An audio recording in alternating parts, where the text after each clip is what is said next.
আজকে পড়ার পিছনে আমরা সময় দিতে চাই না, আমরা এমন নেতার পিছনে সময় যে দুনিয়ায় আমাদের কষ্ট করে, আমরা ওই নেতার পিছনে ঘুরতে চাই না যে নেতা আমাদেরকে সামনের দিকে তাকে কথা বলেন কিনা।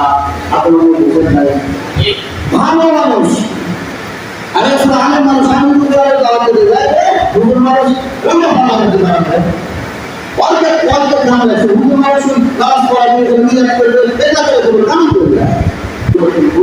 বুঝতে পারলেন? বুঝতে পারলেন? সূরাতুল বুরুজ, সূরাতুল বুরুজ থেকে 8 থেকে 11 নম্বর আয়াত পর্যন্ত তেলাওয়াত করেছি। এগুলো সংক্ষিপ্ত আমার ইমান ওয়ালা কাছে কথা বলবো, আল্লাহ তাআলা আমাদের সকলকে যেন কবুল করে সকলকে আমিন। এবং আমাদের ভিতরে কথাগুলো খুব মার তামান্না দান করে সকলকে আমিন।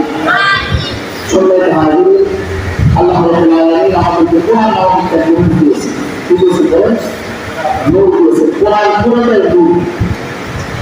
যার নূর শুরু থেকে সূরা ফাতিহা থেকে সূরা নাস পর্যন্ত পুরোটাই নূর। নূর দ্বারা ভরপুর। নূর শব্দের প্রতি আলো। কি বলে? আলো। কিরণ শব্দের প্রতি আলো। তোমরা বুঝতে পারছো? তো আলোকে নূর বলা হয়, নূরকে আলো বলা হয়। বুঝতে পারছো? আমার আল্লাহ রাব্বুল আলামিন আজকে হাজার বছর আগে শুনে জবাব নাযিল করেছিলেন। তোমার দাবি করে দেওয়ার মানে আমার আল্লাহ কোরআনের প্রবাদ প্রত্যেকটা সূরায় একটা করে শিক্ষা দান করেছেন। আল্লাহ তাআলা ৬৬৬ আয়াত তেলাওয়াত করেছেন, ৭টি রুকু দান করেছেন, ১৭৪টা সূরা দিয়েছেন। প্রত্যেকটা সূরায় ভিতরে মেসেজ আছে, কি আছে বলেন তো? কি আছে বলেন? মেসেজ আছে। আমার আল্লাহ তাআলা সুন্দর করে জানান রাখলেন, ওয়া মা লাকুম ইল্লা আইয়ুমিনু বিল্লাহিল আজিজিল হাকীম। কোরআন শুনতে ভালো লাগে, কোরআন শুনতে ভালো লাগে। আল্লাহ রাব্বুল আলামিন বললেন, ওয়া মা লাকুম ইল্লা بالله العزيز الحميد الذي له ملك السماوات والأرض والله على كل شيء شهيد. إن الذين فتنوا المؤمنين والمؤمنات ثم لم يتوبوا فلهم عذاب جهنم ولهم عذاب أليم.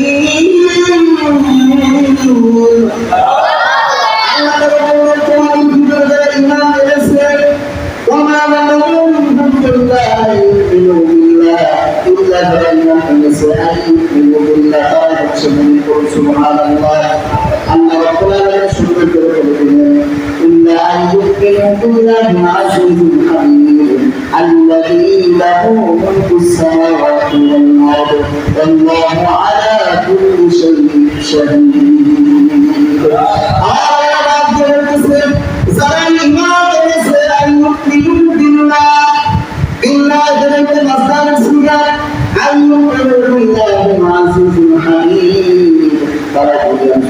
সুসংবাদ করেছে এবং মুমিনা নারী এবং মুমিনা পুরুষ তারা দুনিয়ার বুকে আমার আল্লাহ তাদেরকে সুসংবাদ করেছেন। বলুন সুবহানাল্লাহ।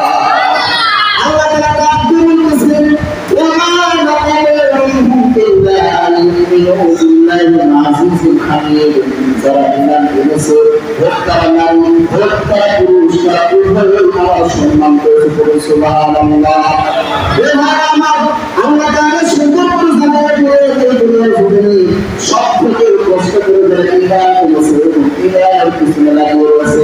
আমি আগে বলেছি ঈমানের প্রথমে খুশি হয়েছে, এখন আমাদের খুশি হয়েছে আমাদের ঈমানদার না, ঈমানদার ঈমানদার বলেন ঈমানদার আমরা।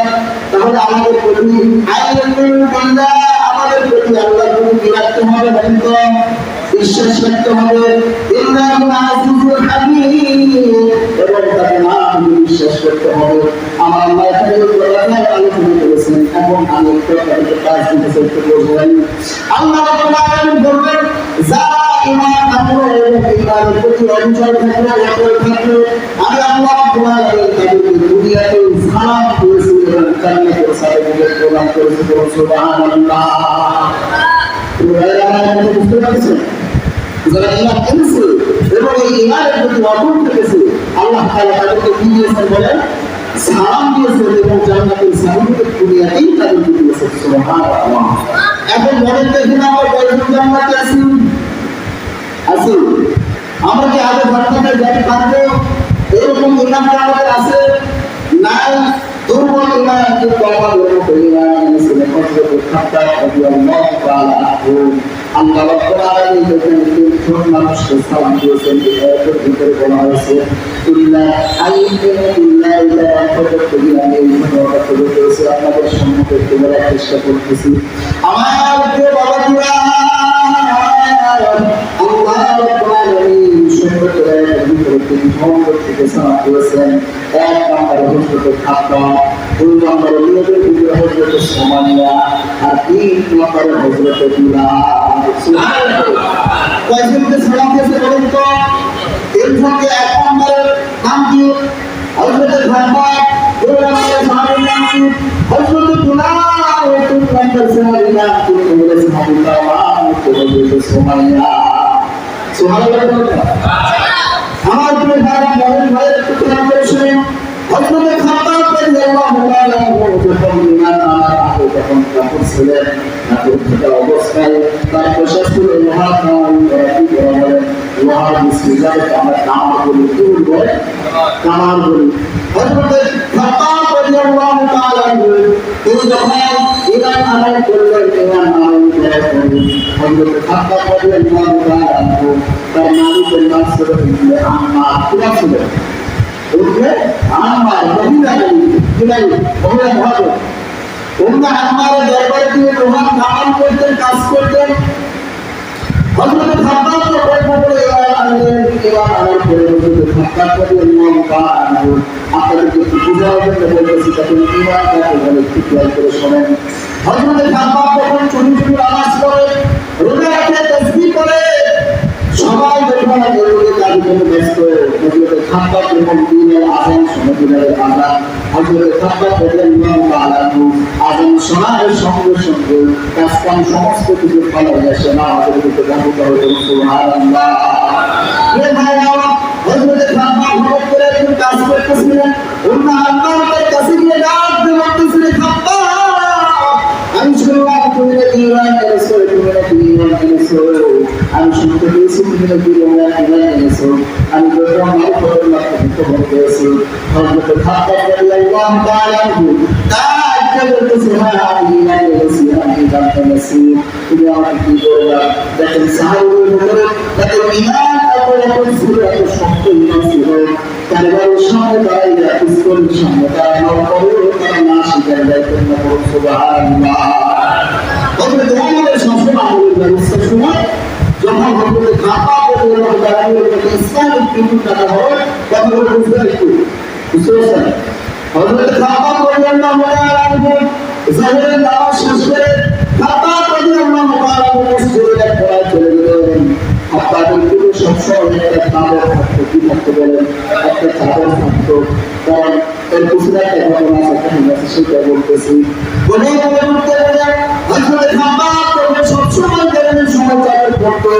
এই খাত্তাবকে বলে দিয়ে জোহরের নামাজ শেষ করে চলে গেলেন মসজিদে পড়ায়। আল্লাহ হাত উঠে ডাকতেছে, আল্লাহ, আমি ঈমান আনয়ন করেছি, যত কষ্টের ভিতরে আমি ঈমান করতেছি, ঈমান গ্রহণ করতেছি। আল্লাহ এই ফয়সালাটা কিয়ামতের দিনে দিবেন। সুবহানাল্লাহ। হযরত ওমর দরবার থেকে কার কান্নার আওয়াজ শুনতে পাই।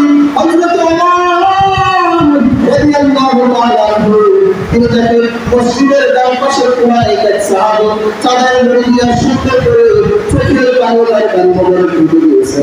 হযরত ওমর রাদিয়াল্লাহু তাআলা খাত্তাবের কাছে কান দিয়ে বললেন, খাত্তাব, খাত্তাবের দিকে হাত চাপতে দিতে লাগলেন। খাত্তাবের দিকে যখন হাত চাপতে হযরত ওমরের চাদরের উপর দিয়ে একটা আঙ্গুল খাত্তাবের পিঠের ভিতরে ঢুকে গেল। সুবহানাল্লাহ। খাত্তাব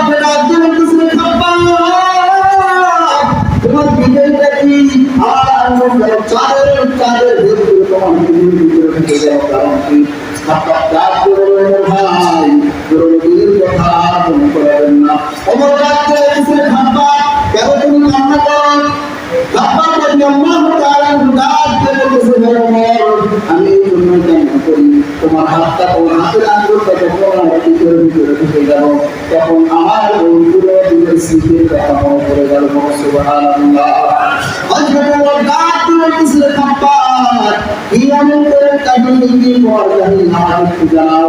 খাব্বাব রাদিয়াল্লাহু তাআলা আনহু নিজের চাদর দেখে দিয়ে ওমরকে ডাক দিয়ে বলতেছে, ও আমিরুল মুমিনিন হযরত ওমর, তোমার আঙ্গুলটা যখন ফুটে গিয়েছে, তাহলে তুমি আজকে সর্বপ্রথম আমার এই ভিতরে শীঘ্রতা দেখো। সুবহানাল্লাহ। ও মুসলমান, কই আমাদের ঈমান, সেই ঈমানের ভিতরে কোনো নূর নাই, কি নাই? নূর নাই, ঈমান হয়ে গেছি। আযান সময় হয়ে আযান দিতেছি, আমরা বাজারে সাহায্য দিতেছি, নামাজের খেয়াল নাই, নামাজের কথা মনে নাই।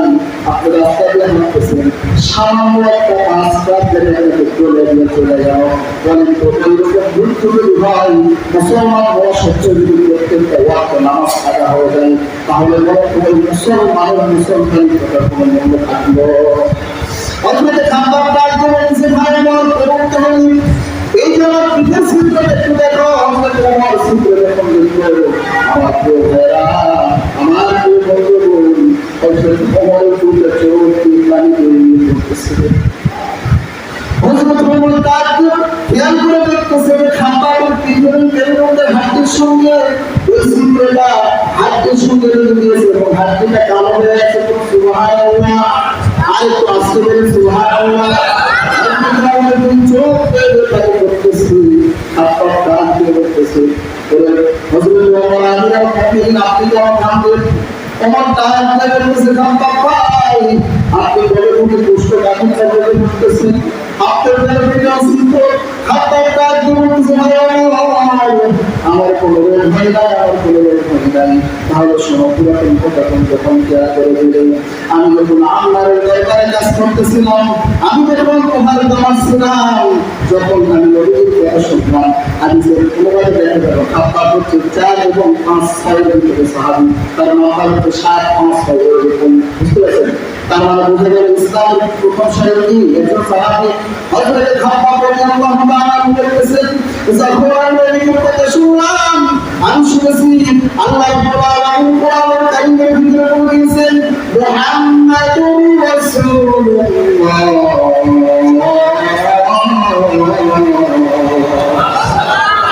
আমি শুনেছি কোরআনের ভিতরে আল্লাহ কোরআন বলেছেন, ওয়া আতাকুমুর রাসূল ফাখুযুহু ওয়া মা নাহাকুম আনহু ফান্তাহু ওয়াত্তাকুল্লাহ ইন্নাল্লাহা খাবীরুম বিমা তা'মালুন।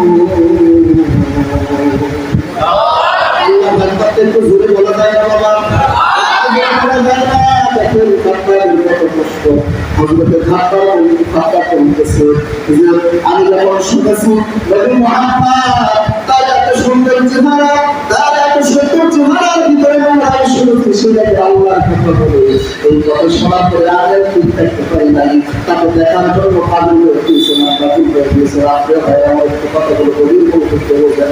হযরত খাব্বাব যখন নবী মুহাম্মদকে দেখার জন্য আসলেন, আসার পরে হযরত খাব্বাব আমাদের নবীর চেহারা দেখার পরে দুইটা চোখের পানি ছিল, কিন্তু একটা হাত তুলে বলতেছে, আল্লাহ যদি কোনোদিন আমার সামর্থ্য হয়, নবী মুহাম্মদের হাত ধরে কালেমা করতে যে বলি সুবহানাল্লাহ। তার চেহারা এত সুন্দর, জঙ্গলের বাঘ দেখার পরে, রঞ্জিত জঙ্গলের বাঘ দেখার পরে নবী ঈমান এনেছিলেন, জঙ্গলের হরিণ পর্যন্ত নবী ঈমান এনেছিলেন, কিন্তু আমরা উম্মত হইয়া শহীদ হয়েছি দিলাম।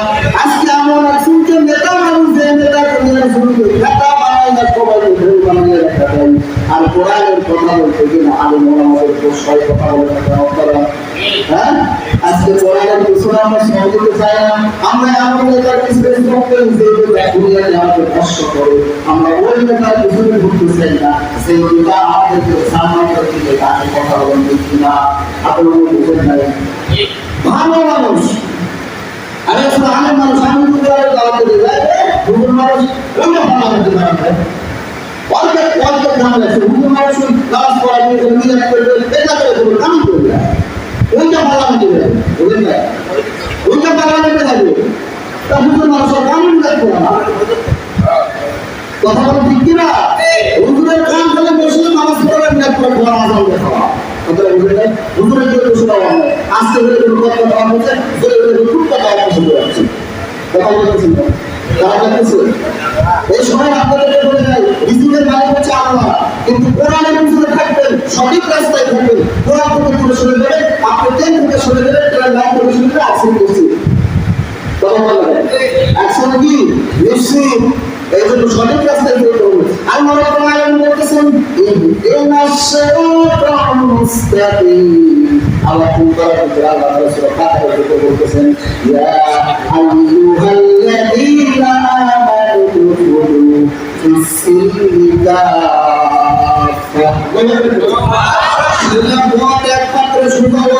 আজকের রাতে সর্বপ্রথম একটাই শিখেছে, কোরআনের রাস্তায় আমাদেরকে চলতে হবে। রাজি আছেন তো? রাজি আছেন? আল্লাহকে কাম করে দেখান। রাজি আছেন? যা হাত ওখানে তারা কিনতে যারা হাত ওখানে কোরআনের পিছনে যারা সময় ধরে কথা বলছে কিনটা, আর যারা কোরআনের সঙ্গে শত্রুতা করবেন তারা ডাইরেক্ট আল্লাহর সঙ্গে শত্রুতা করবেন।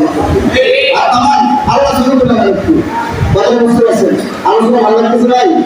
আমার প্রিয় ভাইরা যারা ভালো চলবেন হয়তো খাবার করতেছে আমার স্বীকার করলাম, কিন্তু স্বীকার করার পর আমার একজন ছোট ভাই ছিল, ওই ছোট ভাই এবং আমার বলে তারা দুজন আগুনের একটা স্বীকার করিয়ার করলো। কি করলো বলেন তো? আগুনের স্বীকার করুন করিয়ার করলো, করার পরে আমি খাবারকে ভাত খাওয়া করে স্বীকার ভিতরে আমার রাখা হলো। আগুনের আঞ্জার হলো আমার পৃথিবী, আমার শরীরের চর্বি করে আগুনের আঞ্জার গুলো নিয়ে গেল। হঠাৎ করে করে দেখলাম একটা আগুনের আঞ্জা আমার পৃথিবীর ভিতরে ঢুকে পড়লো। আমি আল্লাহর কাছে হাত তুলে জবাব বললাম আল্লাহ মাহাদ, আল্লাহ মাহাদ, আল্লাহ মাহাদ, রব্বি আল্লাহ, আল্লাহ মাহাদ, রব্বি আল্লাহ। আমি আল্লাহর কাছে বলতে লাগলাম আমার গাল করে আব্বা তোমার পৃথিবীর তোমার মাংস রক্ত মুখগুলো করতেছে, তারপরে তুমি কিভাবে আল্লাহ মাহাদ বলতেছে বলছো? এত পরীক্ষার সময় পরীক্ষার ফলাফল করে ডাইরেক্ট 100% পাস কথা বলেন নাই। আগুনের ভিতরে সে বলতেছে, তারপরে কি করতেছে বলা? হ্যাঁ আল্লাহ মাহাদ, রব্বি আল্লাহ, আল্লাহ আপনি আমার ব্যবস্থা করেন। কথা বলেন নাই? ভাই আমার এই জন্য কঠিন মুহূর্ত যখন আপনারা করবেন তখন কাকে রাখবেন? আল্লাহকে রাখবেন। হযরতে খাবার ডাকতে বলতেছে ওই অঙ্কারটা যখন আমার পিঠের ভিতরে ঢুকে যায়, ওই অঙ্কারটা আমার চর্বিটাকে হাত থেকে সরে যায় এবং ওই তারটা স্পর্শ করতে আমার ভিতরে হয়ে গেছে। কোনো সুবহানাল্লাহ। হযরতে আমার ডাকতে বলতেছে খাবার এই কথা আমি বুঝলাম, কিন্তু তোমার জীবনটা একটু বের করো। এই ঘটনা শুনতে শুনতে সমস্ত সাহাবীরা খাবারকে ঘুরে নিয়েছে। সাহাবীদের প্রমাণ কাজ করতেছে নবী সাহাবীরা একটু করে দেখো এই সামান্য একটা কামার সুরতে খাবার ইমানের জন্য কত কষ্ট করেছেন। কথা বলতে কিনা খাবার যখন জীবনটা বের করে দেয় এবার খেয়াল করে দেখেন জীবনটার ভিতরে একটা গাড়ি মাংস খাবারকে ডাকতে বলতেছে খাবার তোমার জীবনটার ভিতরে কত কি মনে হয়ে যাবে আমাকে জানাও নাই। খাবার ডাকতে বলতেছে ও ভাই এইটা কোনো তিনবার নয়, এটা কোনো তিনবার নয়। আমি যখন আমার বললাম আমি ইংরেজি আমার আগুনের প্রতি সুদারটা করে তার আগুনে গরম করিলাম, আমি খাবারের শরীর পাতা গায়ে করিলাম, জীবনটার ভিতরে ঢুকে গেছি। মুসলমান আমার জীবনটার ভিতরে যখন ঢুকে যায় তারপরে আমি খাবার ইমান সাইরাই করেছি আল্লাহ মাহাদ, আল্লাহ মাহাদ, রব্বি আল্লাহ। জীবনটাকে রক্ত যখন করবে আমার তাইমের ভিতরে যখন ঢুকে চলে আসি তখন আমি অজ্ঞান হয়ে পড়ে যাই। অজ্ঞান হয়ে পড়ে যখন আমি অজ্ঞান থেকে জান্নাতে উঠে দেখি আমি আবার সেই আগের অগ্নি শিকার করতেছি। সুবহানাল্লাহ। একটা মুসলমান কাফের থেকে মুসলমান হওয়ার পরে ঈমান আনার পরে এত কষ্ট তাদেরকে কাফের বানিয়েছে, কিন্তু আল্লাহ তাআলা এই আয়াতের ভিতরে বলেছেন যারা মুমিন পুরুষ এবং মুমিন নারীর উপর নির্যাতন করলো তারা এই কারণে নির্যাতন করলো, তারা ঈমান এনেছিল শুধু কারণ মাত্র এই একটা। কথা বলতেছি না আজকে বারবার শুনিয়ে কোরআনের কথা বলতে গেলে হুজুর খারাপ, হুজুর জামাত করে, হুজুর এরকম করে সেরকম করে, কিন্তু কোরআনের হক কথা বলতে দিয়ে যান, কোরআনকে বাধা দেয়, কথা বলে তুমি আবু জেহেল থেকে দামি না খারাপ? হ্যাঁ, আবু জেহেল থেকে খারাপ না? আল্লাহ রাব্বুল আলামিন নবীজি তাকে ডাইরেক্ট কাপড় ধরে ডাইরেক্ট সচক্ষে দেখাইছিলেন। হাদিসের মধ্যে আসছে যদি নবীর শব্দের মাধ্যমে দেখে যদি মুসলমান হয় সে ডাইরেক্ট জান্নাতে চলে যাবে, সুবহানাল্লাহ। কিন্তু আবু জেহেল নিজের চাচা নয়, দুইটা চাচা হওয়ার পরে নবীজিকে ডাইরেক্ট দেখার পরে তার কপালে ঈমানের আমার নূর ঝুঁকে নাই। কিন্তু আমরা আল্লাহর কাছে যে দরখাস্ত করেছিলাম যে আল্লাহ আমাকে মুসলমান বানিয়ে দাও, তুমি আসলে শরীয়তুল মুহাম্মদ নবীর কাম করবো, এরকম দরখাস্ত করেছিলাম। বলে দিয়েছিলাম আল্লাহ আমাদেরকে খুশি করে মুসলমানের ঘরে জন্ম দিয়েছে। আপনাদের এলাকায় অনেক হিন্দু মানুষ আছে, কথা বলেন আছে না? তাদেরকে আল্লাহ চাইলে মুসলমানের ঘরে জন্ম দিতে পারতো না, কিন্তু আল্লাহ আমাদেরকে পছন্দ করেছেন, এই জন্য মাথায় একটা কিন্তু উঠেছেন, আল্লাহ একটা দায় দিচ্ছেন, দায় কিন্তু উঠে দিচ্ছেন।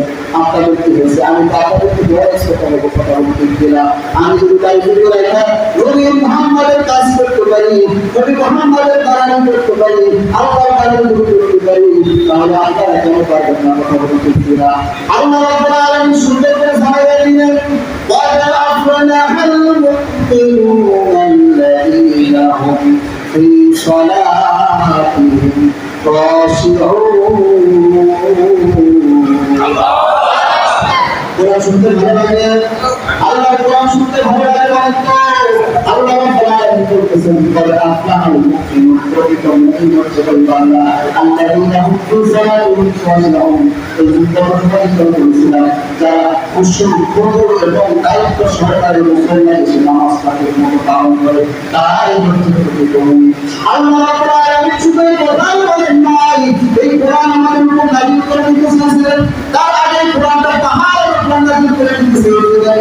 আল্লাহ বলেছিলেন যে পাহাড় তোমার উপর আমি কোরআন নাযিল করতে চাই, আর আমার থেকে শক্তিশালী না কত শক্তিশালী বলেন তো? আমার থেকে শক্তিশালী নয়, পাহাড় আমাদের শক্তিশালী নয়। এত বড় একটা পাহাড়ের উপর কোরআন নাযিল করে দিয়েছিলেন। আল্লাহ তাআলা বললেন হে পাহাড় তোমার উপর কোরআন নাযিল করতে চাই। পাহাড় বলে আল্লাহ বলেন আল্লাহ আমি কোরআনের ভারসাম্য দিতে পারবো না, কোরআনের ওজনটা নিতে পারবো না। আল্লাহ রাব্বুল আলামিন নবী মুহাম্মদের উপর কোরআনটা নাযিল করে দিলেন।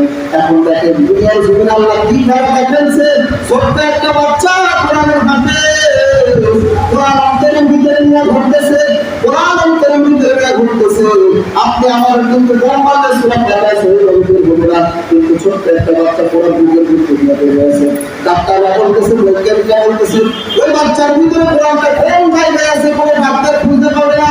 কথা বলতে পারে ওই ডাক্তার কোন বৈজ্ঞানিক খুঁজতে পারবে না কোরআনটা কোন জায়গায় আছে, ওই জায়গায় আছে না কোন সাথে আছে না কোথায় আছে না কোথায় আছে না মাথায় আছে, কেউ কেউ খুঁজে পাবে না। এটা আল্লাহ তাআলার কাছে আপনি না বলেন, আল্লাহ তাআলার কাছে আপনি দেখুন ছোট্ট একটা বাচ্চা কত সুন্দর করতে পারে, কত সুন্দর একটা ভাব, কিন্তু আমরা আপনাদের কথা এই জন্য বললাম আমরা ভুল করেছি, ঠিক আছে কোরআন পড়তে পারবো না, আলোচ করতে পারবো না, কিন্তু আলোচনা সহজে থাকতে পারবো।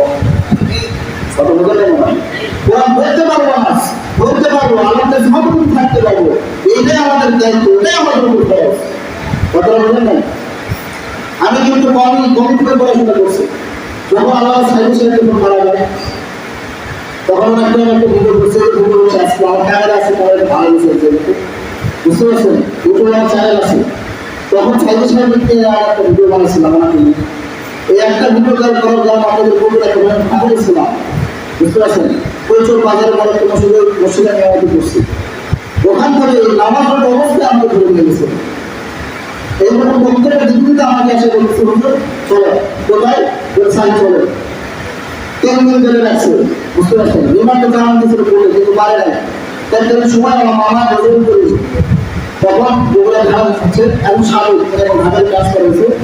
উনি বলছিল যে আমার ভাগনা উনি হচ্ছে রাজা কারণ উনি কোনো দলের জানা নয়, উনি কিচ্ছু নয়, তো বলেছে ভিডিও বানাবে না,